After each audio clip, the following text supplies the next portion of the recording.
You will face many defeats in life, but never let yourself be defeated. ऐसा कई बार होगा कि आप फेलियर्स को फेस करेंगे, आप असफलता का सामना करेंगे, लेकिन जब आप फेलियर्स को अपनी लाइफ में एक्सेप्ट करने लग जाते हैं, आप उन्हें अपनाने लग जाते हैं, तो वो एक ऐसा समय होता है जब आप एंडिंग फेज में होते हैं। वो एक ऐसा समय होता है जब आपकी लाइफ में ग्रोथ नहीं होती, जब आप अपने आप ही चीज़ों पर फुल स्टॉप लगा देते हैं। Why I am saying all this? Just because कर्क राशि वाले लोगों के बारे में हम आज बात करने वाले हैं। अ वेरी वार्म वेलकम, बहुत स्वागत है आप सभी का।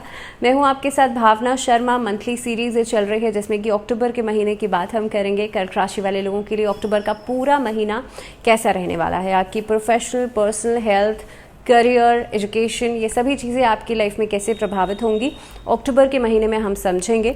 कई सारे ट्रांजिट्स अक्टूबर के महीने में होने वाले हैं। सबसे पहले उसको देख लेते हैं। आपके सामने जो चार्ट आपको दिखाई दे रहा है, आप उसके हिसाब से टैली कीजिए। कर्क राशि वाले लोगों के लिए गुरु और राहु की युति जो बनती है वो दशम भाव में बन रही है। शनि वक्री हैं अष्टम भाव में आपके लिए। शुक्र जो है वो आपके द्वितीय भाव में रहेंगे। सूर्य बुध की युति बुधादित्य योग बना करके आपके पराक्रम भाव यानी कि थर्ड हाउस में है, और मंगल केतु की युति बनती है आपके चतुर्थ भाव में। अब इसके लिहाज से देखा जाए कि पूरा महीना आप लोगों के लिए कैसा रहेगा, तो देखिए सबसे ज़रूरी बात ये है, यहाँ पर शनि वक्री हैं, शनि करियर का प्लैनेट भी है। और सबसे पहले मैं कार्य क्षेत्र की बात करूँ तो यहाँ पर शनि जो है अष्टम भाव में होने की वजह से कई सारी चैलेंजेस आपके सामने लेकर के आएंगे। नौकरी अगर बदलना चाहते हैं तो उसके लिहाज से बहुत बढ़िया समय नहीं है। इसके अलावा गुरु राहु की युति आपके दशम भाव में बनती है। कॉन्स्पिरेसी हो सकती है आपके खिलाफ, आपको अपने वर्क प्लेस पर थोड़ा सा सावधान रहना होगा। इस अवधि के अंदर आपको अपॉर्चुनिटीज़ मिलेंगी, लेकिन उन अपॉर्चुनिटीज़ को कहीं ना कहीं पे किसी कारणवश आप ग्रैब नहीं कर पाएंगे।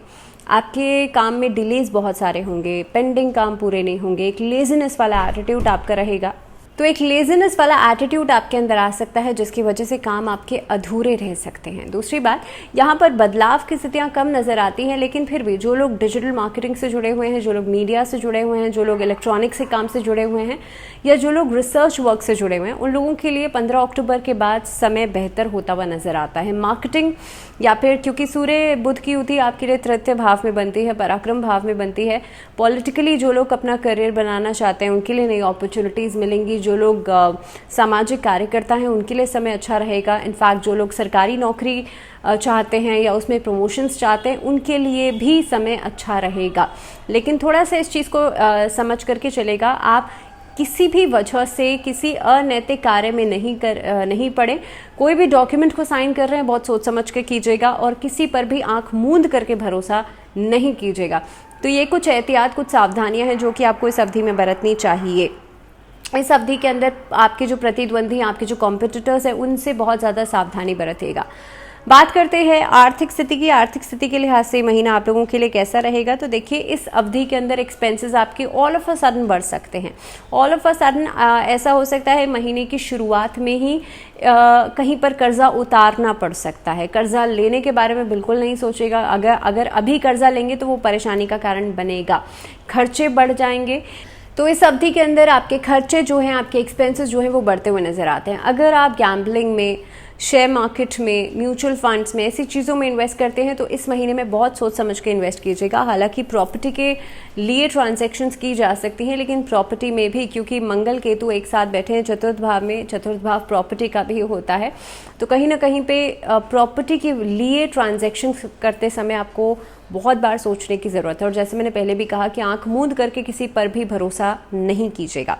दूसरी बात, ये समय व्यवसाय के लिहाज से बढ़िया रहेगा। व्यवसाय में जो लोग पब्लिक डीलिंग्स कर रहे हैं या फिर ट्रेडिंग का काम कर रहे हैं, इंपोर्ट एक्सपोर्ट का काम कर रहे हैं, वुडन से जुड़ा हुआ कोई काम करते हैं, कॉस्मेटिक से जुड़ा हुआ कोई काम करते हैं, उनके लिए समय अच्छा रहेगा। टूरिज्म सेक्टर से जुड़ा हुआ कोई काम करते हैं, आपके लिए समय अच्छा रहेगा। स्वास्थ्य के नज़रिए से देखा जाए तो देखिए स्वास्थ्य के नज़रिए से इस अवधि के अंदर आँखों में ईचिंग, आँखों में जलन, आई सेंसिटिव हो सकती हैं बहुत ज़्यादा। आई फ्लू की समस्या हो सकती है इस अवधि के अंदर, बैक एक की प्रॉब्लम, कमर दर्द की समस्या जो है वो परेशान कर सकती है। पोस्चर्स में सावधानी ज़रूर बरतेगा। डेंटल इश्यूज़ परेशान कर सकते हैं। आरसीटी ट्रीटमेंट्स जो हैं वो आपको कराने पड़ सकते हैं बार बार, वहाँ पर खर्चा हो सकता है। मंगल केतु साथ में मदर की हेल्थ के ऊपर खर्चा करा सकता है, क्योंकि चतुर्थ भाव मदर का भी होता है, तो उसके लिहाज से भी आपको ज़्यादा एहतियात बरतना होगा। और कोशिश कीजिएगा इस महीने के अंदर आप अपनी सेहत को ज़रूर प्रायोरिटाइज़ करें, क्योंकि ये अवधि ऐसी हो सकती है कि भाई आप डॉक्टर से आपने अपॉइंटमेंट लिया लेकिन समय नहीं मिल पाया तो आप जाएंगे ही नहीं। तो ये जो डिलेज़ हैं ये आपकी सेहत में और ज़्यादा गिरावट लेकर के आएंगे। सो बेहतर यही होगा कि आप सेहत को प्रायोरिटाइज़ ज़रूर कीजिएगा इस अवधि के अंदर। देखिए, क्योंकि नवरात्र भी इसी महीने में ही रहेंगे, तो आप कोशिश कीजिएगा कि देवी दुर्गा के मंत्रों का जाप आप ज़रूर करें। ओम दुम दुर्गाय नमः इस मंत्र का जाप ज़रूर करें। अपने आसपास लोबान से धूनी ज़रूर दीजिएगा। वैवाहिक जीवन की मैं बात करूं तो वैवाहिक जीवन के लिहाज से देखिए, ये महीना जो है थोड़े से महीने की शुरुआत जो है वाद विवाद लेकर के ज़रूर आएगी। शनि अष्टम भाव में और 7th हाउस जो है आपका, 7th हाउस के लॉर्ड के रूप में अगर मैं देखूं तो वो अष्टम भाव में विराजमान है, क्योंकि वहाँ पर मकर राशि, हम मकर राशि के स्वामी शनि जो हैं वो आपके लिए अष्टम भाव में विराजमान है, वो भी वक्री अवस्था में रहेंगे। दूसरी बात, यहाँ पर जो गुरु हैं जो कि मैरिज के प्लैनेट हैं, वो राहु के साथ गुरु चांडाल योग बना करके बैठे हैं, दशम भाव में बैठे हैं। हो सकता है करियर की वजह से, हो सकता है कामकाज की वजह से, ओवरबर्डनाइज होने की वजह से आप कामकाज पे इतना ज़्यादा ध्यान देंगे, अपनी मैरिज लाइफ को समय नहीं दे पाएंगे। तो ये जो नेग्लिजेंस है ये आपकी शादी में वाद विवाद का कारण बिल्कुल बन सकती है। दूसरी बात, शुक्र जो है आपके कुटुंब के घर में बैठे हैं, और ये जो स्थिति बनेगी ये कहीं ना कहीं पे आपके परिजनों के साथ या उनके वजह से आपकी मैरिज लाइफ के ऊपर इसका असर दिखाई दे सकता है। कहीं ना कहीं पे इस तरह की स्थितियां बन सकती हैं, आपस में वाद विवाद थोड़ा सा लंबा खींच सकता है। 15 अक्टूबर के बाद लेकिन स्थितियों में सुधार होगा, और काफ़ी हद तक आप देखेंगे ये सिचुएशंस जो हैं एक दूसरे के साथ कंपैटिबिलिटी जो है वो बेहतर होने का काम करेगी। आप भी अपने रिलेशनशिप को और ज़्यादा रोमांटिसाइज करेंगे, कहीं ना कहीं पे आप एक दूसरे के लिए कंसर्न जो है वो शो करेंगे। तो कुल मिलाकर के 15 अक्टूबर के बाद स्थितियों में सुधार होगा। लव रिलेशनशिप्स के लिहाज से देखा जाए तो किसी भी इंसान पर, किसी भी व्यक्ति पर आंख मूंद करके भरोसा नहीं कीजिएगा। ऑनलाइन डेटिंग्स जो है वो स्कैम का रूप भी ले सकते हैं। सो अगर आप किसी व्यक्ति को नहीं जानते हैं, एटलीस्ट उसके बारे में जानकारी इकट्ठा कीजिए, उसे सोचिए समझिए, और ध्यान इस बात का रखिए, चाहे आप मैरिज में हो चाहे आप सिंगल हो, कोई भी व्यक्ति अगर आप रिलेशनशिप में जाना चाह रहे हैं, कोई भी व्यक्ति आपका इमोशनल यूज़ नहीं करे, इमोशनल आपके फ़ायदा नहीं उठाए, इस बात का ध्यान रखिएगा। दूसरी बात, इस अवधि के अंदर हुकअप से बचिएगा। एंड वेरी इंपॉर्टेंट थिंग कि ये अवधि आप किसी को, आप ऑलरेडी रिलेशनशिप में हैं, किसी को शादी के लिए प्रपोज करना चाहते हैं, उसके लिहाज से बहुत बढ़िया समय रहेगा। आपकी शादी फिक्स हो सकती है, म्यूचुअल कंसर्न से शादी होती हुई नजर आती है, शादी फिक्स होती हुई नजर आती है। सो एक तरीके से देखा जाए तो मांगलिक कार्य भी इस अवधि में होता हुआ नजर आता है। पारिवारिक जीवन की बात करी जाए तो कर्क राशि वाले लोगों के लिए महीने की शुरुआत थोड़ा सा असामंजस्य लेकर के आएगी, अनस्टेबिलिटी लेकर के आएगी। आपस में परिजनों के बीच में वाद विवाद हो सकते हैं, छोटी छोटी बातों पर कोर्ट कचहरी तक मामले जा सकते हैं।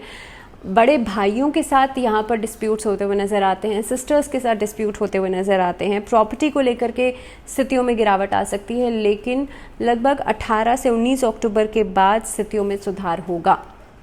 तो देखिए, अगर मैं ओवरऑल भी बात करूं तो महीने की शुरुआत कर्क राशि वाले लोगों के लिए हो सकता है थोड़ा स्ट्रगल फेज लेकर के आए, लेकिन धीरे धीरे करके आप सही दिशा में आगे बढ़ेंगे तो डेफिनेटली चीज़ें आपके लिए बेहतर होंगी।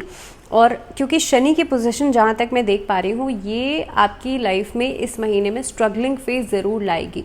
तो इस तरीके से देखा जाए, और शनि जो है वो एक कर्म के प्लैनेट हैं, तो इस अवधि में आप अगर कोई भी अनैतिक कार्य करते हैं, कोई भी गलत कार्य करते हैं, अपना काम दूसरों के ऊपर छोड़ते हैं, आप हार्डवर्क से बचते हैं, तो कहीं ना कहीं पे आपके लिए प्रॉब्लम वाला समय ज़रूर आ सकता है। सो बेहतर यही होगा कि आप सीधे तरीके से आगे बढ़ें and make sure that you will work hard for this. अगर मैं एजुकेशन की बात करूं तो जो बच्चे इस अवधि के अंदर अभी हाल फिलहाल में पढ़ाई करके निकले हैं, यंगस्टर्स हैं, अभी फ्रेशर्स हैं, और आप जॉब के लिए अप्लाई करते हैं तो जॉब आपको ज़रूर मिलेगी। अपना खुद का स्टार्टअप करना चाहते हैं, समय अच्छा है। फीमेल्स जो खुद का स्टार्टअप करना चाहती हैं अच्छा समय रहेगा, पार्टनरशिप्स के लिए अच्छा समय रहेगा। जो बच्चे कोरियोग्राफी में, डांसिंग में, म्यूज़िक में, संगीत में दिलचस्पी रख रहे हैं, आर्ट वर्क में दिलचस्पी रख रहे हैं, उनके लिए समय अच्छा रहेगा। आगे बढ़ने के लिए बहुत सारी अपॉर्चुनिटीज़ आपको मिलेंगी। लेकिन एकेडमिकली अगर देखा जाए तो रिसर्च वर्क में ऐसे बच्चे आगे बढ़ सकते हैं, लेकिन रिसर्च वर्क में इस महीने में मेहनत ज़्यादा करनी पड़ेगी। कॉम्पिटिटिव एग्जाम्स के लिए डिस्ट्रैक्शन बहुत ज़्यादा रहेगी, मेहनत ज़्यादा करनी पड़ेगी। सो बेहतर ये है आप सोच समझकर टाइम मैनेजमेंट के अनुसार पढ़ाई कीजिएगा, समय निकालिएगा। स्पोर्ट्स एक्टिविटीज़ में इस महीने में बहुत अच्छा नहीं आप कर पाएंगे, जितना आप सोच रहे हैं, जितना आप उम्मीद लगा रहे हैं, हो सकता है उससे थोड़ा सा कम मिले, लेकिन हाँ एक प्लेटफॉर्म आपको ज़रूर मिलेगा। उपाय की बात करी जाए तो इस महीने में आपको सबसे ज़रूरी चीज़, देखिए नेगेटिविटी से बचने की ज़रूरत है। अपने घर के उत्तर पूर्व की दिशा में आप कोशिश कीजिएगा एक जल से भरा हुआ कोई भी कलश आप ज़रूर रखें। वैसे तो नवरात्र का समय है तो वैसे भी आप घट स्थापना तो ज़रूर करेंगे, लेकिन आप पूरे महीने में ही अगर आप फाइनेंशियल स्टेबिलिटी चाहते हैं तो घर के नॉर्थ डायरेक्शन में वाटर एलिमेंट से जुड़ा हुआ कुछ भी आप ज़रूर रखिएगा। एक वाटरफॉल लगा दीजिए, वो भी काफ़ी रहेगा। दूसरा उपाय आपको ये करना है, ओम सोम सोमाय नमः इस मंत्र का जाप भगवान शिव की आराधना करते समय ज़रूर कीजिएगा। शिवलिंग पर जल ज़रूर चढ़ाइएगा, ये आपको मानसिक शांति देगा। घर परिवार में अगर आप चाहते हैं स्टेबिलिटी बढ़े, शिव परिवार की आराधना ज़रूर करें।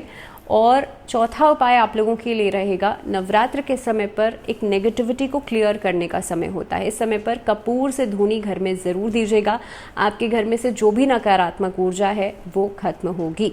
और ओम महालक्ष्मी नमः इस मंत्र का जाप ज़रूर करें, उसे आप वेल्थ को अट्रैक्ट करेंगे, आप पॉजिटिविटी को अट्रैक्ट करेंगे, आप पैसे को अट्रैक्ट करेंगे, तो कहीं ना कहीं पे आर्थिक स्थिति में आपके सुधार होगा, घर परिवार में सुख समृद्धि बढ़ेगी।